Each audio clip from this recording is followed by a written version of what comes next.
You might think that you've seen it all at McDonald's, but think again. From recipe changes to nostalgic gimmicks, these forgotten items prove the menu has been anything but predictable. Do you think McDonald's French fries taste great today? There was another version that lasted decades. This golden gooey treat scorched the roof of your mouth. It was so hot. Could this sandwich have been as popular as the McRib? Here are 20 menu items you can't believe existed. The original French fries. The secret ingredient that made McDonald's fries legendary. Until health concerns changed everything, the fries used to taste better. That's not nostalgia, it's lard. Before 1990, McDonald's cooked their fries in beef tallow, rendered beef fat, creating the most beloved fast food fries in history. These fries were perfectly crispy while the interior remained fluffy. Their rich and savory flavor, with hints of a meaty aroma, still evokes fond memories to this day. Ray Kroc insisted on this method, believing it created the perfect fry. However, in 1990, facing health concerns about saturated fats and pressure from activist groups and nutritional critics, McDonald's switched to a blend of canola, vegetable, and soybean oil. Customers immediately noticed and complained loudly. Many food critics consider this switch the worst menu change in fast food history. While McDonald's added natural beef flavoring to attempt to match the original taste, all hope was lost. The original beef tallow fries remain the golden standard for die-hard fans. Can't wait to try McDonald's French fries. Fried apple pie. This menu item might just be the embodiment of America. The original fried apple pie was introduced in 1968. The exterior was golden, crispy, and flaky, while the filling was the sweet cinnamon spiced apple. What could be a more perfect way to finish your meal? Despite their popularity, the pies became infamous for causing mouth burns. You know that move where you try to cool it while it's burning in your mouth? Health shifts and potential lawsuits prompted McDonald's to switch to baked versions in 1992. People protested, arguing the baked version lacked the indulgent crunch and caramelization. Although not technically discontinued, the fried version can only be found in Downey, California and Hawaii, as well as in some international locations. Unless you're local to these McDonald's, the fried apple pie is effectively discontinued. The nostalgia remains piping hot, as many customers consider the original fried version superior. How can you go wrong with the apple pie Bro, from McDonald's? are you kidding me? McPizza. In the 1980s, McDonald's was dominating the fast food scene, but most of its sales happened before 4 p.m. Remembering their success with introducing breakfast in the mid-1970s to boost business during slower times, it made sense for them to try expanding their menu for dinner. They decided to test the idea by introducing fresh, family-sized pizzas in 500 markets. However, it quickly became clear that this wasn't the right move. The pizza idea flopped. Despite seeming like a good idea on paper, we wonder whoever said, "I want to go to McDonald's for pizza." I know you. The meat extravaganza pizza. November's taste of the month. Only at McDonald's. The Big and Tasty. This was the burger designed to take on Burger King's Whopper. Introduced in 1997, this quarter-pound burger made with a juicy beef patty was topped with crisp lettuce, fresh tomatoes, sliced onions, pickles, ketchup, and mayonnaise, all served on a sesame seed bun. The flavor combination was designed to be classic yet satisfying. While it enjoyed early success, it was overshadowed by newer additions to the McDonald's menu, including the Angus burgers. Due to declining sales, the Big and Tasty was eventually removed from the menu in 2011. This proves that even the biggest fast food chain in America can't dethrone the Whopper when it comes to flame-grilled perfection. Observe the earth-shaking 99-cent Big and Tasty burger. Care for a taste? Angus third-pound burgers. Remember the Angus beef hype of the late 2000s and early 2010s? McDonald's introduced Angus third pounders in 2009 as part of a premium line, featuring 1/3 pound patties made with Angus beef. They came in varieties like deluxe, mushroom and Swiss, and bacon and cheese. Juicier and larger than a standard burger, they aim to compete with their rival, Burger King's Angus burgers. They emphasized quality in their marketing, featuring 100% Angus beef and toppings like whole leaf lettuce, red onion rings, and thick sliced tomatoes. It was McDonald's most expensive burger on the menu, and some even misunderstood the name, thinking 1/3 was less than 1/4, just like in the famous A&W third pound burger failure in the 80s, which was the same price as McDonald's Quarter Pounder. Despite a loyal niche following, the Angus burgers were discontinued in 2013. Whatever the reason may have been, McDonald's decided the burgers were not worth keeping around. Look at my friend John.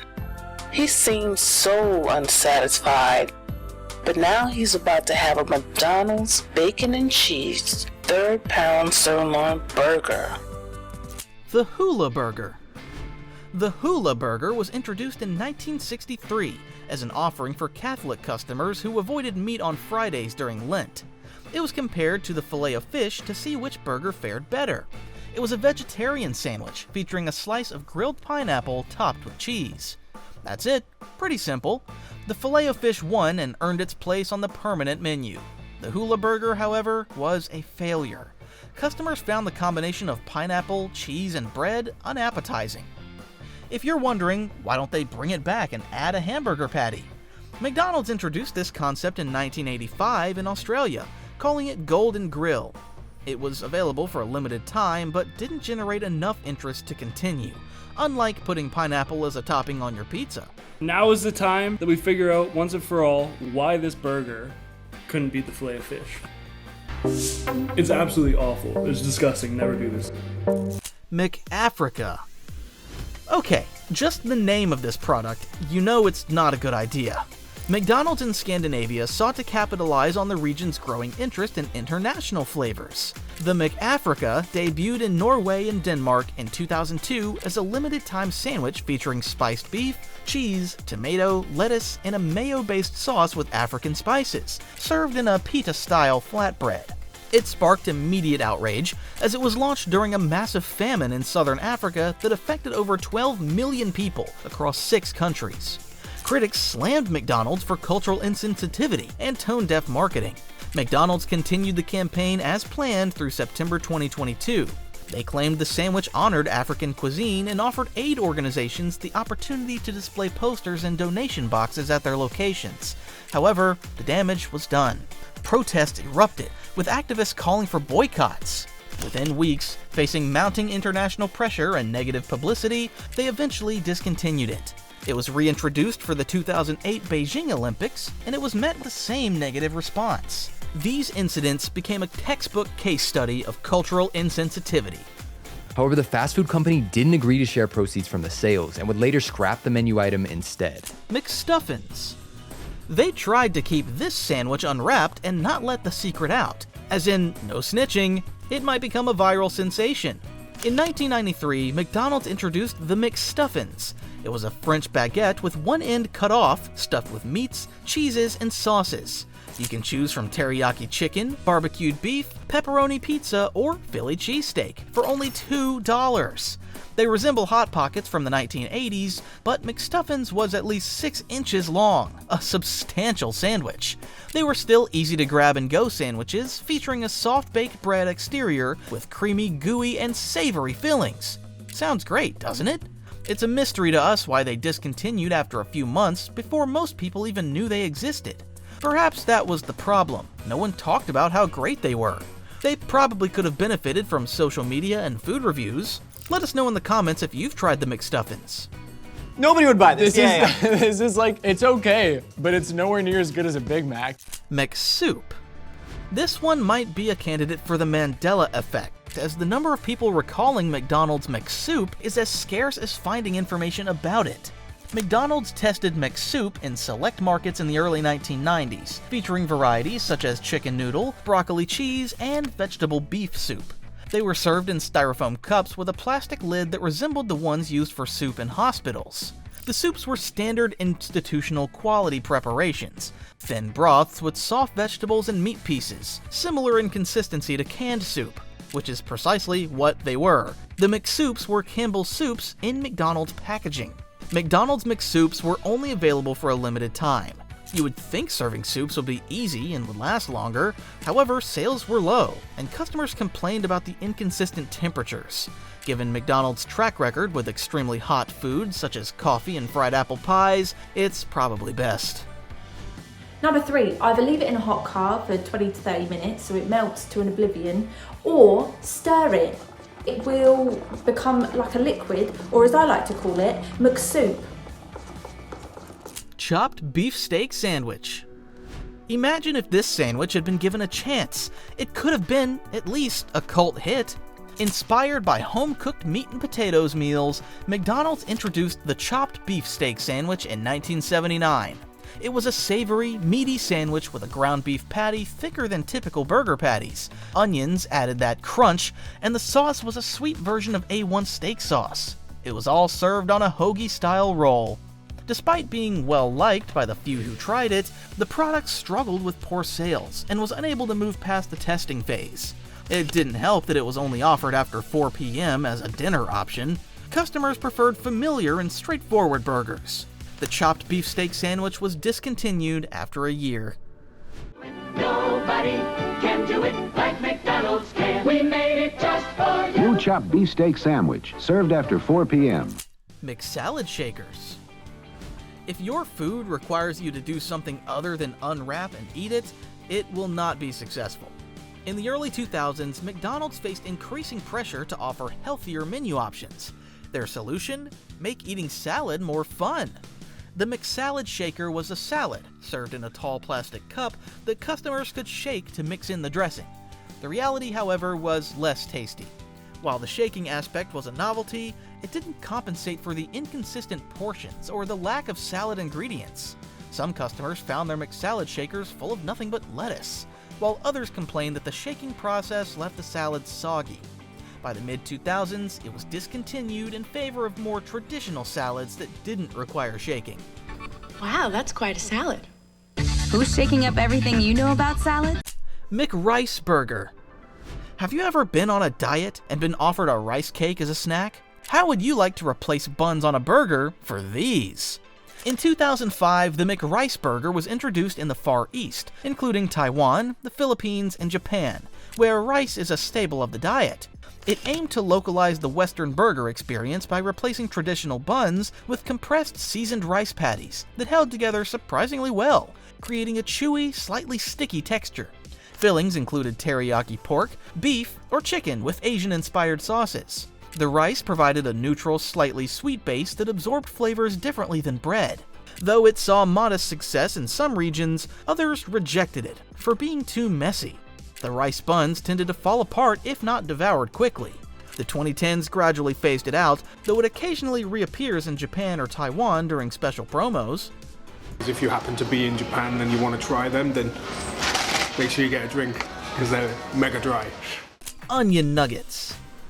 You know that a few fast food restaurants like Burger King and Jack in the Box have onion rings, but why doesn't McDonald's in America? According to former McDonald's corporate chef Mike Harraz, they don't offer it because they're more efficient and profitable when selling French fries than selling onion rings. They did, however, experiment with selling onion nuggets in 1978. These were battered and fried chunks of onion. It had a caramelized, crispy, and golden shell, while the interior featured sweet, tender onions that became almost creamy when cooked.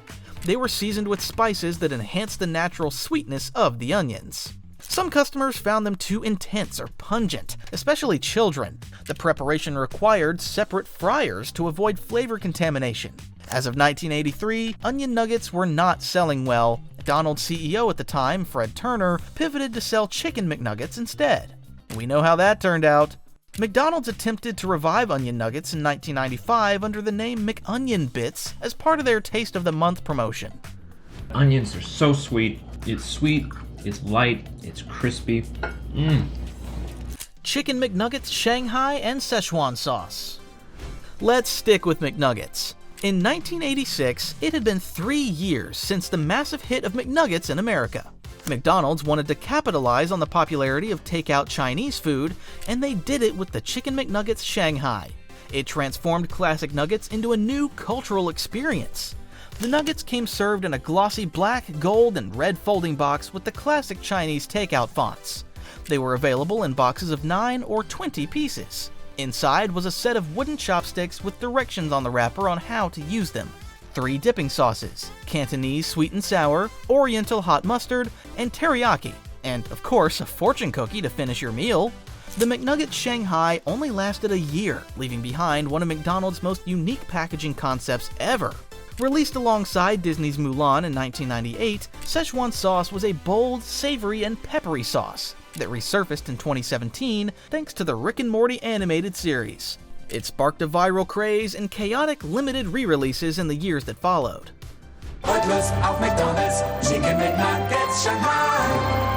Crab sandwiches.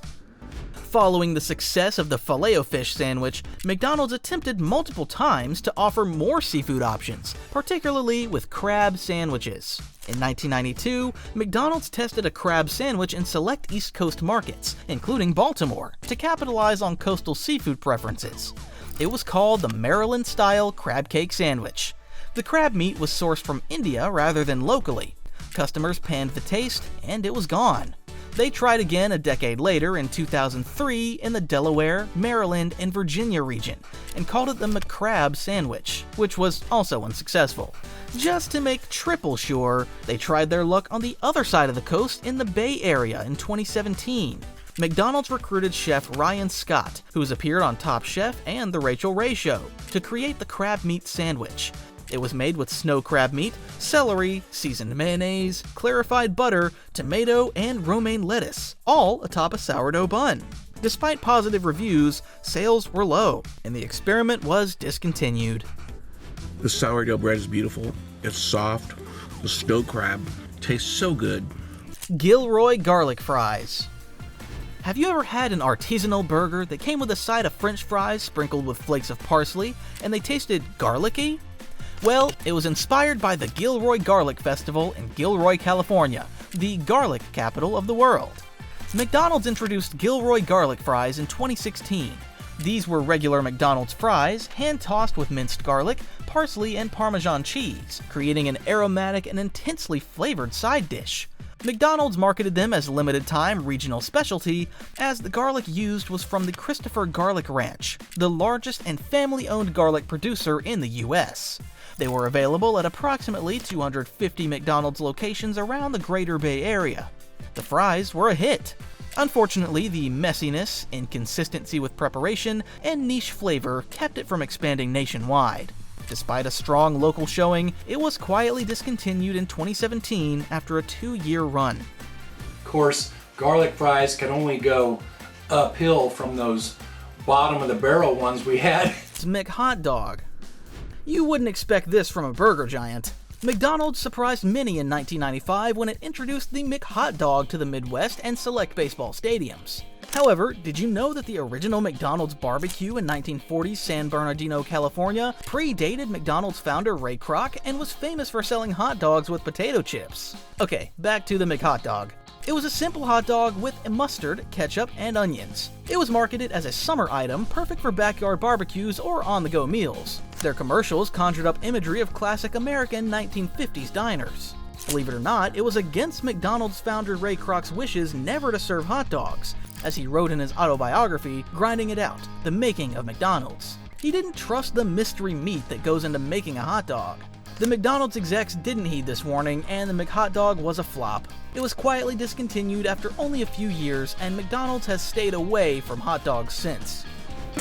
And it looks very delicious. So let's make a thumbnail. McSpaghetti?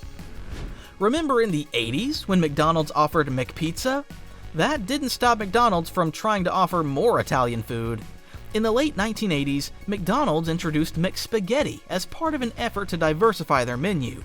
It was spaghetti noodles and tomato sauce with grated Parmesan cheese. It didn't even come with any meatballs. It was met with widespread disappointment. Customers who have visited McDonald's for burgers and fries may have seen it and tried it once. They found the meal was unremarkable and they never ordered it again. The presentation didn't help either. Fast food spaghetti didn't look appealing, especially served in a styrofoam box. McSpaghetti was quickly removed from US menus, but it remains available in select international markets such as the Philippines, where spaghetti is a popular choice and is often served with fried chicken. However, for most Americans, it remains a bizarre and forgettable experiment from McDonald's past. I'm going to try McSpaghetti. McLobster. If you thought crab meat from McDonald's was odd, how about lobster? Further up north in Canada and New England, McDonald's introduced the McLobster in the summer of '93. Trying to ride the popularity of lobster rolls, the McLobster was marketed as an affordable way to enjoy lobster, priced at $5.99 compared to the higher prices of restaurant lobster rolls. It featured chilled lobster meat tossed with light mayo and lettuce in a hot dog style bun. You might think they didn't use real lobster meat. It was real, but don't expect any lobster tail meat. It was meat from the least desirable parts, such as the claws, knuckles, and legs. The texture lacked the sweet firmness of fresh lobster, and the limited run was over. Lobster was offered again in New England in the summers from 2015 to 2017, this time as a lobster roll for $8.99. The sandwich featured chunks of North Atlantic lobster meat tossed with mayo and shredded lettuce on a toasted roll. Unfortunately, a frozen lobster will never replicate the authentic New England lobster roll experience. If you like seafood and you like lobster, you would love this. McDLT. In the world of fast food flops, the McDLT stands out for a unique reason. People liked the burger itself, but the packaging was a big problem. McDonald's packed the burger in 2 separate styrofoam containers to keep the hot side hot and the cool side cool. But it turned into a mess of bulky and unnecessary packaging. Now it's seen as a symbol of 80s commercialism gone too far. Despite sounding like a good idea, they completely disregarded the environment.